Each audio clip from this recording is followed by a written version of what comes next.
একটা প্রশ্ন দিয়ে শুরু করি। আপনি কি কখনো ব্যস্ততার কারণে অথবা বাইরে থাকার জন্য প্রস্রাব বা পায়খানা দীর্ঘক্ষণ চেপে রাখেন? অনেকেই ভাবেন এতে আবার কি এমন হবে, কিন্তু সত্যিটা যদি বলি, এই ছোট্ট অভ্যাসটাই ধীরে ধীরে শরীরের ভিতরে তৈরি করতে পারে গুরুতর রোগ। হ্যাঁ, ইউরিন ইনফেকশন থেকে শুরু করে কিডনির সমস্যা পর্যন্ত হতে পারে। আর সবচেয়ে ভয়ঙ্কর বিষয় হল, অনেক মানুষ বুঝতেই পারে না সমস্যাটা কখন শুরু হয়েছে। তাই আজকের ভিডিওতে আমরা জানব প্রস্রাব ও পায়খানা চেপে রাখলে শরীরে কি কি ক্ষতি হয়, কোন লক্ষণগুলো দেখলে আপনাকে সতর্ক হতে হবে এবং কিভাবে সহজে এই সমস্যাগুলো এড়ানো যায়। তাই হাতে একটু সময় নিয়ে ভিডিওটা শেষ পর্যন্ত দেখার জন্য অনুরোধ করলাম। আপনারা অবশ্যই নতুন কিছু জানতে পারবেন। আমাদের শরীর একটা প্রাকৃতিক সিস্টেম। যখন শরীর বর্জ্য পদার্থ বের করতে চায়, তখন শরীর আমাদের একটা সিগন্যাল দেয়, যেমন প্রস্রাবের চাপ, পায়খানার চাপ। এই সিগন্যালকে যদি আমরা বারবার উপেক্ষা করি, তাহলে শরীরের ভিতরের অঙ্গগুলো ক্ষতিগ্রস্ত হতে শুরু করে। বিশেষ করে বয়স্ক মানুষ, অফিসে কাজ করা মানুষ, স্কুল বা কলেজের ছাত্রছাত্রী, দীর্ঘ সময় ভ্রমণ করেন যারা, তাদের মধ্যে এই সমস্যা বেশি দেখা যায়। এখন চলুন একে একে জানি এই অভ্যেসের কারণে শরীরে ঠিক কি কি সমস্যা হতে পারে। পার্ট 1, প্রস্রাব চেপে রাখার ক্ষতি। ধরুন, আপনি কাজের চাপে, পড়াশোনার ব্যস্ততায় বা বাইরে থাকার কারণে বারবার প্রস্রাব চেপে রাখছেন। প্রথমে হয়তো মনে হবে এতে তেমন কিছু হয় না, অনেকেই ভাবেন আর একটু পরে যাব। কিন্তু বাস্তবটা হলো, এই ছোট্ট অভ্যাসটাই ধীরে ধীরে আপনার শরীরের ভিতরে বড় সমস্যার শুরু করে দেয়। সাধারণত একজন মানুষের ব্ল্যাডার প্রায় 400 থেকে 600 মিলিলিটার পর্যন্ত প্রস্রাব ধরে রাখতে পারে। যখন এই সীমা ছড়িয়ে বারবার প্রস্রাব আটকে রাখা হয়, তখন ব্ল্যাডারের ভিতরে জমে থাকা প্রস্রাবে ব্যাকটেরিয়া দ্রুত বাড়তে শুরু করে। আর এখান থেকেই তৈরি হয় ইউরিনারি ট্র্যাক্ট ইনফেকশন বা ইউটিআই। তখন প্রস্রাব করার সময় জ্বালা, তীব্র ব্যথা, প্রস্রাবের তাগিদ বারবার আসা, এমনকি কখনো কখনো জ্বর পর্যন্ত হতে পারে। কিন্তু সমস্যাটা শুধু এখানেই থেমে থাকে না। যদি দীর্ঘদিন ধরে আপনি এই অভ্যেস চালিয়ে যান, তাহলে সেই ইনফেকশন ধীরে ধীরে ব্ল্যাডার থেকে কিডনির দিকে ছড়িয়ে পড়তে পারে। চিকিৎসা বিজ্ঞানে এটাকে বলা হয় কিডনি ইনফেকশন বা পাইলোনেফ্রাইটিস। এই অবস্থায় পিঠে ব্যথা, জ্বর, দুর্বলতা এবং শরীর ভীষণ খারাপ লাগা শুরু হয়। দীর্ঘমেয়াদে এটি কিডনির কার্যক্ষমতা কমিয়ে দিতে পারে, যা ভবিষ্যতে খুব বড় স্বাস্থ্য ঝুঁকি তৈরি করে। আরেকটা গুরুত্বপূর্ণ বিষয় হল, যখন আপনি বারবার প্রস্রাব চেপে রাখেন, তখন ব্ল্যাডারের পেশিগুলো ধীরে ধীরে অতিরিক্ত চাপ সহ্য করতে করতে দুর্বল হয়ে পড়ে। ফলে ব্ল্যাডার ঠিকমতো সংকুচিত হতে পারে না। এর ফল হতে পারে দুই ধরনের সমস্যা। কখনো প্রস্রাব ঠিকমতো বের হতে চায় না, আবার কখনো হঠাৎ করে প্রস্রাব ধরে রাখতে সমস্যা হয়। অনেক ক্ষেত্রে মানুষ বুঝতেই পারে না যে তাদের ব্ল্যাডারের স্বাভাবিক নিয়ন্ত্রণ কমে যাচ্ছে। আর আরেকটা বিষয় অনেকেই জানেন না, দীর্ঘ সময় প্রস্রাব আটকে রাখলে ব্ল্যাডারে ছোট ছোট পাথর বা ইউরিন স্টোন তৈরি হওয়ার ঝুঁকিও বাড়ে। কারণ প্রস্রাব যত বেশি সময় ব্ল্যাডারে থাকে, তত বেশি মিনারেল জমে পাথর তৈরি হওয়ার সম্ভাবনা বাড়ে। সবচেয়ে বড় কথা হলো, আমাদের শরীর যখন প্রস্রাবের তাগিদ দেয়, সেটা শরীরের একটা স্বাভাবিক এবং স্বাস্থ্যকর প্রক্রিয়া। কিন্তু যদি আমরা সেই সিগন্যালকে বারবার উপেক্ষা করি, তাহলে ধীরে ধীরে শরীরের সেই ন্যাচারাল সিস্টেমটাই বিঘ্নিত হয়ে যায়। তখন সমস্যা শুরু হলে সেটা ঠিক করতে অনেক সময় চিকিৎসার প্রয়োজন হয়। তাই এখন নিজেকে একটা প্রশ্ন করুন, আপনি কি এখনও কাজের অজুহাতে বা অলসতার কারণে প্রস্রাব চেপে রাখেন? যদি করেন, তাহলে আজ থেকেই সতর্ক হওয়া খুব জরুরি, কারণ ছোট্ট অভ্যাসই অনেক সময় বড় রোগের শুরু করে দেয়। এবার আসি পায়খানা চেপে রাখার ব্যাপারে। অনেক মানুষই এই ভুলটা প্রতিদিন করে, কখনো কাজের ব্যস্ততায়, কখনো বাইরে থাকার কারণে, আবার কখনো অলসতার জন্য।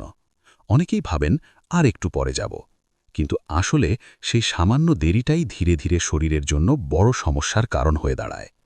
যখন শরীর পায়খানার সংকেত দেয়, তখন বুঝতে হবে যে অন্ত্র ইতিমধ্যে মল বের করার জন্য প্রস্তুত।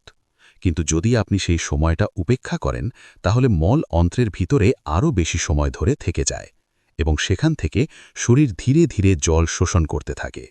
এর ফলেই মল শক্ত হয়ে যায় এবং শুরু হয় কনস্টিপেশন বা কোষ্ঠকাঠিন্য। তখন পায়খানা করতে গেলে অনেক বেশি চাপ দিতে হয়, ব্যথা হয় এবং পুরো প্রক্রিয়াটা খুব অস্বস্তিকর হয়ে ওঠে। কিন্তু সমস্যা এখানেই শেষ নয়। যখন বারবার শক্ত মল বের করার জন্য বেশি চাপ দিতে হয় তখন মলদ্বারের আশেপাশের শিরাগুলোর উপর অতিরিক্ত চাপ পড়ে। ধীরে ধীরে সেই শিরাগুলো ফুলে যায় এবং তৈরি হয় পাইলস বা হেমোরয়েড। এই অবস্থায় অনেক সময় বসতে কষ্ট হয়, জ্বালা করে, এমনকি কখনো কখনো রক্তপাতও হতে পারে। অনেক মানুষ প্রথমে বিষয়টা গুরুত্ব দেয় না, কিন্তু পরে এটা বড় সমস্যায় পরিণত হয়। আর একটা খুব যন্ত্রণাদায়ক সমস্যা হলো ফিশার বা অ্যানাল ফিশার। যখন মল খুব বেশি শক্ত হয়ে যায় এবং জোর করে বের করতে হয়, তখন মলদ্বারের ভিতরের অংশে ছোট ফাটল বা ক্ষত তৈরি হতে পারে। এই ফাটলের কারণে পায়খানা করার সময় তীব্র ব্যথা হয়, জ্বালা করে, এমনকি রক্তও পড়তে পারে। অনেক ক্ষেত্রে এই ব্যথা এতটাই বেশি হয় যে মানুষ পায়খানা করতে ভয় পেতে শুরু করে। এছাড়াও দীর্ঘক্ষণ পায়খানা চেপে রাখলে অন্ত্রে গ্যাস জমতে শুরু করে, পেট ফুলে যায়, অস্বস্তি বাড়ে এবং শরীর ভারী লাগতে থাকে। অনেক সময় খাবার ঠিকভাবে হজমও হয় না। ধীরে ধীরে এই অভ্যেস আপনার হজম প্রক্রিয়াকেও দুর্বল করে দিতে পারে। সবচেয়ে গুরুত্বপূর্ণ বিষয় হল, আমাদের শরীর যখন পায়খানার সংকেত দেয় সেটা একটা স্বাভাবিক এবং স্বাস্থ্যকর প্রক্রিয়া। কিন্তু যদি আমরা সেই সিগন্যালকে বারবার উপেক্ষা করি, তাহলে একসময় শরীর সেই নিয়মিত রিদমটাই হারিয়ে ফেলে। তখন কোষ্ঠকাঠিন্য স্থায়ী সমস্যায় পরিণত হতে পারে। তাই এখন নিজেকে একটা প্রশ্ন করুন, আপনি কি প্রতিদিনেই ভুলটা করছেন? যদি করে থাকেন, তাহলে আজ থেকেই অভ্যেসটা বদলানো খুব জরুরি। এবার আসি সবচেয়ে গুরুত্বপূর্ণ এবং একটু ভয়ের বিষয়টায়। অনেকেই এটা জানেন না, যখন আপনি দীর্ঘদিন ধরে বারবার প্রস্রাব বা পায়খানার তাগিদ চেপে রাখেন, তখন ধীরে ধীরে শরীরের স্বাভাবিক সিগন্যাল সিস্টেমটাই দুর্বল হয়ে যেতে শুরু করে। আমাদের শরীরে মস্তিষ্ক, ব্ল্যাডার এবং অন্ত্র একসাথে কাজ করে ঠিক সময় আমাদের জানায় এখন টয়লেটে যাওয়ার সময় হয়েছে। কিন্তু যদি সেই সিগন্যালকে বারবার উপেক্ষা করা হয়, তাহলে এই সমন্বয়টা ধীরে ধীরে নষ্ট হতে থাকে। ফলে একসময় এমন হয় যে শরীর আর নিয়মিতভাবে সিগন্যাল দেয় না। কখনো হঠাৎ করে খুব তীব্র তাগিদ আসে, আবার কখনো দীর্ঘ সময় পর্যন্ত কিছুই বোঝা যায় না। এতে ব্ল্যাডার ঠিকমতো কাজ করতে পারে না, কোষ্ঠকাঠিন্য দীর্ঘদিনের সমস্যায় পরিণত হয় এবং অনেক সময় টয়লেটের অভ্যেস পুরোপুরি অনিয়মিত হয়ে যায়। আর যদি এই অবস্থা অনেক দিন ধরে চলতে থাকে, তখন অনেক ক্ষেত্রে ডাক্তারের চিকিৎসা নেওয়া ছাড়া আর উপায় থাকে না। তাই মনে রাখবেন, শরীর যখন আপনাকে সিগন্যাল দেয়, সেটা অবহেলা করার মতো ছোট বিষয় নয়, কারণ সেই ছোট্ট অভ্যাসটাই ধীরে ধীরে বড় সমস্যার শুরু করতে পারে। তাহলে প্রশ্ন হলো, এই সমস্যাগুলো থেকে বাঁচার উপায় কি? আসলে সমাধান খুব কঠিন কিছু নয়, কিন্তু নিয়মিতভাবে মানা খুব জরুরি। প্রথমত, কখনোই শরীরের স্বাভাবিক সিগন্যালকে উপেক্ষা করবেন না।